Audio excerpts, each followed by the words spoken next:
Now, a different explanation of the influence of the media is known as the uses and gratifications approach, which might sound kind of odd.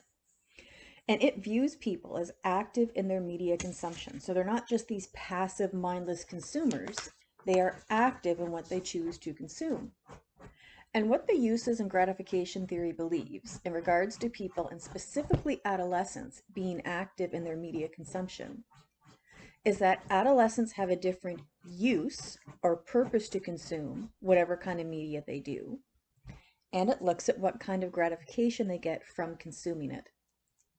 Now, it doesn't really matter which theory I personally think makes sense. It really doesn't matter at all. And there's aspects of both cultivation theory and social learning theory that I agree with. Having said that, the uses and gratifications approach does have its own points that just seem to make sense. Because I don't think any of us view any of our population as being these mindless, unthinking beings that just accept whatever is presented to us. Instead, we know that we're active, that we have a role in what we do or do not absorb. We make choices. And this is what the uses and gratification theory says. It recognizes that people are capable of making a choice regarding what they consume in the media. And in making their choices about what they consume, they are demonstrating differences in their personal characteristics that already exist before they consume the media. So people make different choices because of who they are as a person individually. If a 16-year-old chooses to watch really violent and bloody TV shows and movies because that's what they like to watch, well, that's what they like. Compared to a 16-year-old who chooses not to watch really violent and bloody TV shows and movies, but instead picks romantic comedies. Before they even start to watch, what they choose indicates a difference about them. Why do they have these different preferences? What is the pre-existing difference between them that causes them to choose what they do? If there were no differences between people, everybody would choose to consume the exact same content. So this is the first key point with the uses and gratification approach, that there's differences between people before any consumption takes place. Secondly, even after they make their choices, people are individuals and they won't all react in the same way. All the people who choose the romantic comedy are not the same and thus will not react the same. All the people who choose the violent movie are not the same and they won't react to the violent movie the same. How they react to consuming that media will depend again on who they are as an individual. So individual differences are important regarding what media people choose to consume and in regards to how they react to it. Now, taking this then and applying it specifically to adolescents, the media practice model was developed by Jane Brown, and she uses the uses and gratification theory, which again recognizes that people are active. And what she did was she recognized that adolescents are not all the same, that there are individual differences. And it's because of their individual differences, their individual identities, that they choose what they do in terms of media. So their identity is going to motivate what they choose to consume, their choice of media products. And when they make their choice of media, a particular TV show or movie or music, they're going to then interpret it and kind of interact with their choice. Some of the media they choose, yeah, they may end up incorporating in some way into who they are. They may end up incorporating part of the media they consume into their own identity. Whether they do this on purpose or whether they do it without even realizing that they have. Such as when someone becomes more aggressive after watching a violent TV show or playing a violent video game. Or a girl starts dressing more suggestively after watching a character do that on TV or in a movie. Or a 12-year-old begins to cut their hair in the same way their favorite musician does. Or after all this, they may consume the media, whatever it is, and completely reject it, decide it's not for them. And all of this will then have an effect on what media they consume next. And that will have an effect on what they consume next, and so on and so on. So when they're making these choices about what to consume, when, what they consume, what they think of it. Why do they make those choices? What do adolescents really use media for? Well, of course, they use it for entertainment, for fun, because they like it, because it's what they want to do in their time off. Simple as that. And people of all ages use media for entertainment. It's for distraction. It helps them to relax and just forget about life for a while. It's an escape. Whether they get lost in a TV show or movies when we Netflix and chill, or listening to music or zoning out surfing the net. Social media would be included as entertainment as well. Think about reading other people's posts, whether it's people you actually know or celebrities. All of this is for entertainment. And adolescents are generally aware that they're consuming media for that purpose, for fun.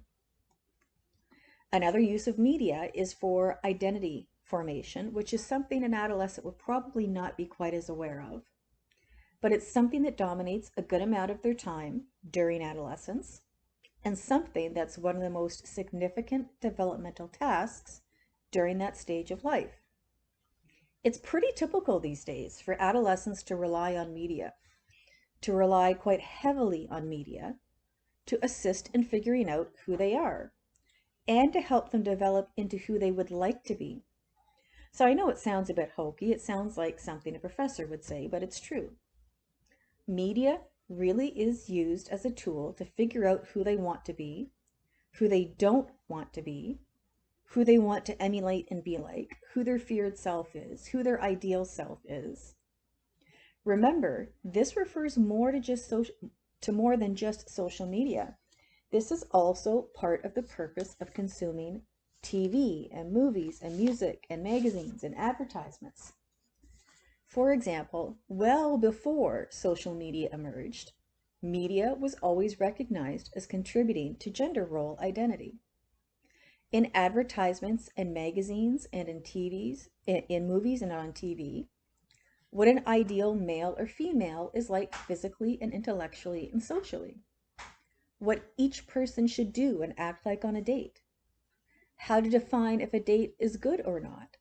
What a relationship should be like when dating or when committed or when sexual. So even before social media, the media greatly influenced perceptions of these. And then when social media did emerge, it all intensified by 100, which is a really significant difference between growing up with social media or not. We see adolescents liking and disliking posts and videos and pictures, and closely keeping track of other people doing the same with theirs. Following certain people in their immediate environment, as well as celebrities and other public figures they like and want to be like. And in terms of what they themselves contribute to social media, this is one way they form their own identity. They can create any identity they want to online, which they can then change and reshape and add to or delete from. In the media, they can present themselves any way they want to. They may feel that online is the only place they can present their real self, who they feel they truly are, because for some reason they feel like they can't be themselves in real life. Or they may feel that online they want to present a false self, who they're not. So media, especially social media, has become extremely significant for adolescents in regard to identity formation. Another use or purpose of the media for adolescents is sensation seeking, which means, according to the text, a personality characteristic defined by the extent to which a person enjoys novelty and intensity of sensation. Let's make this a little bit more straightforward because it sounds a bit awkward. Just to clarify a bit, in brackets in the text or in your notes, write thrill seeking or excitement seeking beside sensation seeking, because that's what it means. That adolescents use the media for excitement. We already know that both adolescents and emerging adults tend to be higher in sensation or excitement seeking than adults. They tend to be higher regarding thrill seeking than adults, in large part because of the stage of life they're in compared to adults. As an adult, you're more focused on responsibility, whether you want to be or not. Whereas for adolescents and emerging adults, they still have the luxury of being able to stay more focused on seeking excitement, on seeking out new things, and on seeking out more intensive good feelings. And there's certain kinds of media and media products that are more likely to provide that excitement, that therefore naturally appeal to young people more. Video games are much, much more common with a certain age group. Certain genres of movies are much more popular among young people. Music is a great example of this. We all know there's certain genres of music that will appeal to adolescents and emerging adults much more than others. We don't expect to hear rap or heavy metal in a nursing home, for example. And when you're an adolescent or an emerging adult, I don't think it really occurs to you at that time that the majority of popular music is created by people the same age as you for your age group. I have a distinct memory of being in high school and some music awards show was on TV, and my mom commented that she didn't know a single person who was up for anything. And I said, how can you possibly not know any of them? They're so popular. But the last time I saw the American Music Awards or the MTV Awards or whatever it was the same thing for me. I didn't know any of the songs up for awards. I didn't know most of the artists because I'm no longer an adolescent or emerging adult, and the majority of popular music is created by and for them. Another thing that adolescents use the media for is coping. I don't think that'll come as any surprise. Just think of music and the tendency for a teenager to play certain songs over and over and over when they're upset or stressed out or angry. This is because on some level, they know that music makes them feel better. Listening to that song makes them feel like somebody else understands what they're going through. Listening to that song makes them feel like they're not alone. Maybe it makes them feel really happy and hyper. Or listening to a particular artist always calms them down. I remember being a teen and wanting to just blast my music for several reasons. When I was in several different moods, whether good or bad, it's pretty common. So it's not surprising when the text reports that time spent listening to music increases in early adolescence. I've also already alluded to Netflix and chill, a relatively new phrase, which just means zoning out in front of the TV to relax. You forget about real life for a bit. You zone out watching TV as a method of coping with stress. Your parents are bugging you about your grades or cleaning up after yourself. A disagreement with one of your friends, relationship problems with a boyfriend or girlfriend, teachers hassling you. So you zone out in front of the TV and forget it all and you feel better. And you'll actually hear people saying this about the internet as well. I just want to surf the internet for a few hours and chill out. So absolutely, media is used to help adolescents cope with all facets of their life. And the final purpose of media consumption for adolescents sounds pretty academic in nature. Youth culture identification, but it isn't really. All this means is that consuming media and using media allows young people to feel a sense of connection with people. Media provides them a common ground in which they can feel connected, but also in reality be truly connected using different media platforms. If they're into anime, they can find others with the same interest, or football, or a particular band or singer, or particular music, or others with particular values the same as theirs. If they're really into a certain TV show or a series of books, the media provides young people a way to connect with others. When the Twilight series was really popular, it was used heavily.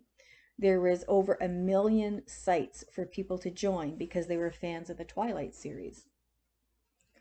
So media allows young people to connect with others, either actually connect with them and interact with them online, or in a theoretical sense. Even if an adolescent never actually contacts anybody else, they never have direct communication with somebody else, they never message them, never join a chat room, never create a post, never join a fan club, any of that, they can still feel identification with those people. They can see that there's others who are similar to them, and that provides a sense of connection. It provides reinforcement for them, a sense of identification, which may then help actually strengthen their identity. And when you're using media to identify with a youth culture, this applies to all media, but again, certain kinds of media are going to play a bigger role here, such as the internet. And music is an especially strong and common example. Whether you're obsessed with a particular band or singer, or in later adolescence when the young person adopts an identity that aligns with that music. So being into punk or hard rock or hip hop or rap. So they dress in a particular manner or use certain language or adopt certain mannerisms. Media is used by these young people not just to find others who are similar to them, but in doing so to reinforce what they perceive to be their own unique identity as part of this youth subculture. Now, it sounds kind of funny to talk about the uses or the purpose that adolescents have for media, doesn't it? It sounds, let's be honest, like something you'd only find in a textbook that doesn't really have any value except to memorize for a test or quiz.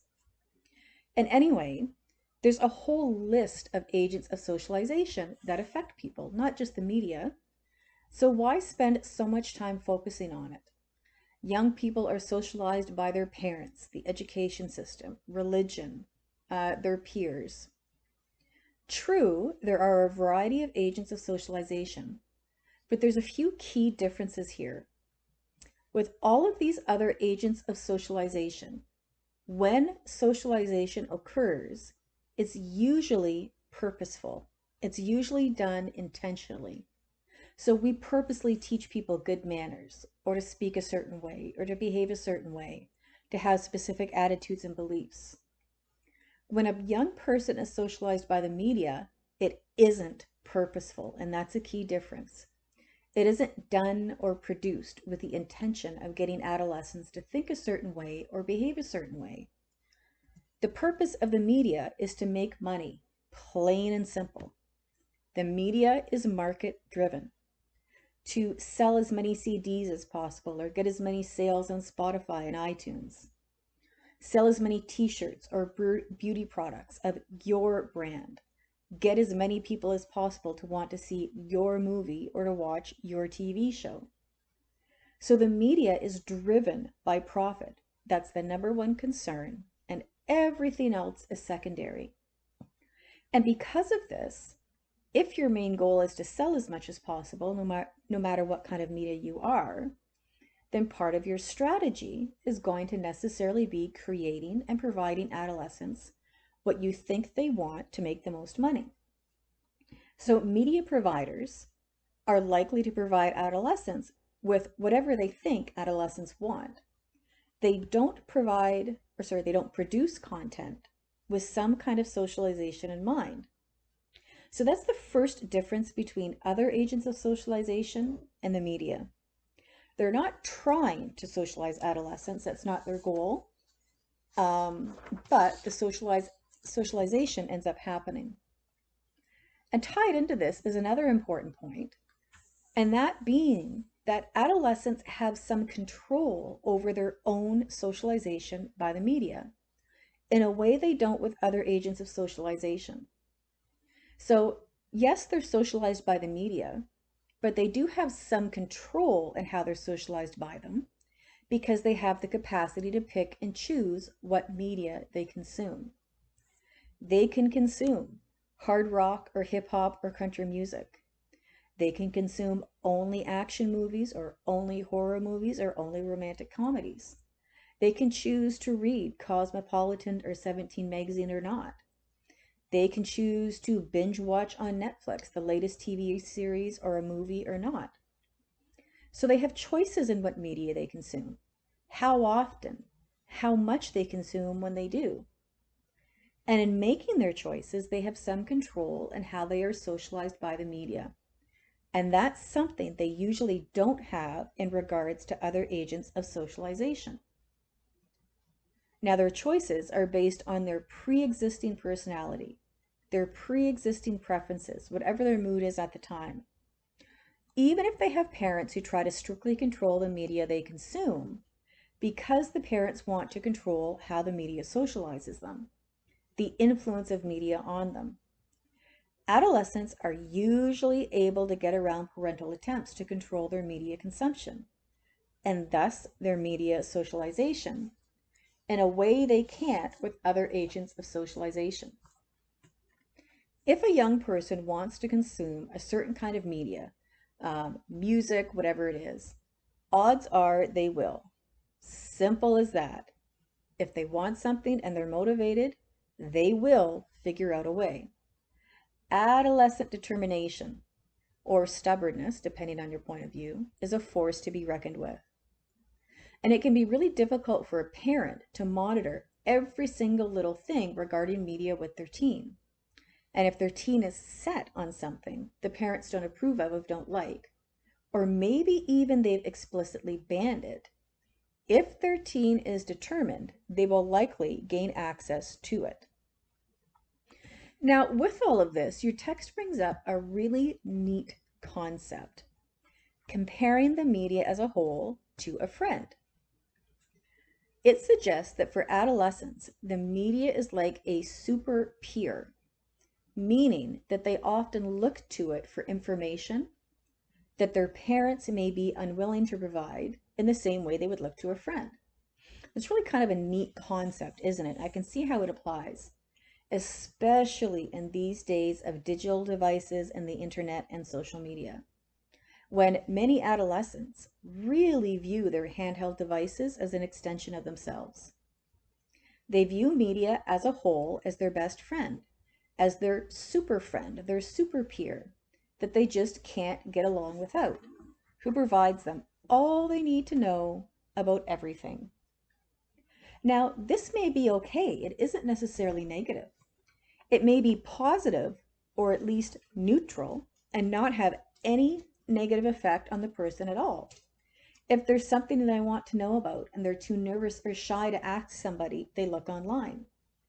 But it could also be negative, really negative, consuming media that contributes to distorting their sense of self, that encourages them to develop a negative sense of self or a rebellious sense of self, that encourages them to develop negative habits that could be really destructive. I'm thinking, for example, of websites that are pro-anorexic. They're called pro-ana sites. These sites encourage a person to stay anorexic, providing them tips and tricks to keep their weight as low as possible, how to hide food so their parents won't know, how to hide it when they binge and purge, where people make posts about how little they ate that day and others congratulate them for starving themselves and they are admired. There are websites that detail how to commit suicide. There are websites that really encourage dropping out of society in various ways, in theory or in reality. There are sites that are all about how to do some really sexually depraved things. So media socialization, this super peer, may encourage and support an adolescent in positive ways or negative ways that are really unhealthy, physically, socially, and emotionally. And remember, this super peer concept does refer to more than just the internet. It refers to all media. But the internet is a lot harder to regulate than other forms of media because it's so fast. If you can think of it, and if you look long enough, you can truly find just about anything you want to online.